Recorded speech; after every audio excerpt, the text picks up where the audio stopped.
প্রথম কাজ হচ্ছে নাম্বার 1 ভোটার লিস্ট। এটা বুথের কর্মীদের করতে হবে।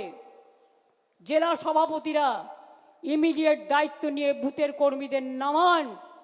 ইলেকশন ছাড়া যারা তাদের ডাকেন না, এটা তাদের অপদার্থতা। সারা বছর তাদের সাথে যোগাযোগ রাখতে হয়।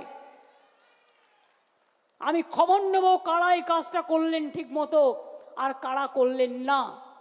যারা করবেন না, আমি 10 দিন সময় দিচ্ছি, ডিটেলস তথ্য বের করে অনলাইনের এগুলো কাটবেন। কারণ ফিল্ড সার্ভে অনলাইন তখনই অ্যালাউ হতে পারে ফিল্ড সার্ভে করে যদি দেখা হয় যে ফিজিক্যালি তার প্রেজেন্স আছে, শারীরিকভাবে সে বাংলায় উপস্থিত। এটা মাথায় রাখবেন।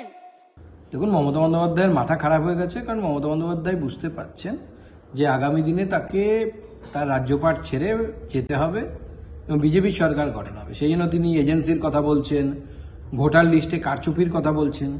এতদিন গোটা ভারতবর্ষ জানে যে ভোটার লিস্টে মুসলিমদের নাম ঢোকানো, বাংলাদেশি মুসলিমদের নাম ঢোকানোর কাজ করতে হচ্ছে তৃণমূল কংগ্রেস। ভোটার লিস্টে কারচুপি করতে হচ্ছে তৃণমূল কংগ্রেস, ছাপ্পা ভোট মারে তৃণমূল কংগ্রেস।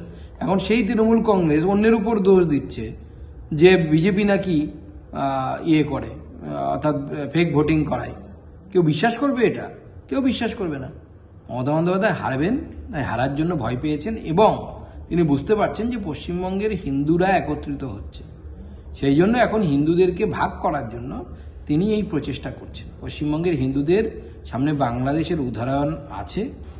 যদি পশ্চিমবঙ্গের হিন্দুরা তৃণমূল কংগ্রেসকে আগামী দিনে সরাতে না পারে, আগামী ভোটে সরাতে না পারে, তাহলে আমি ভবিষ্যৎবাণী করে দিচ্ছি যে পশ্চিমবঙ্গের হিন্দুদের সাথেও সেই একই ঘটনা ঘটবে যে ঘটনা এই মুহূর্তে বাংলাদেশি হিন্দুদের সাথে ঘটছে।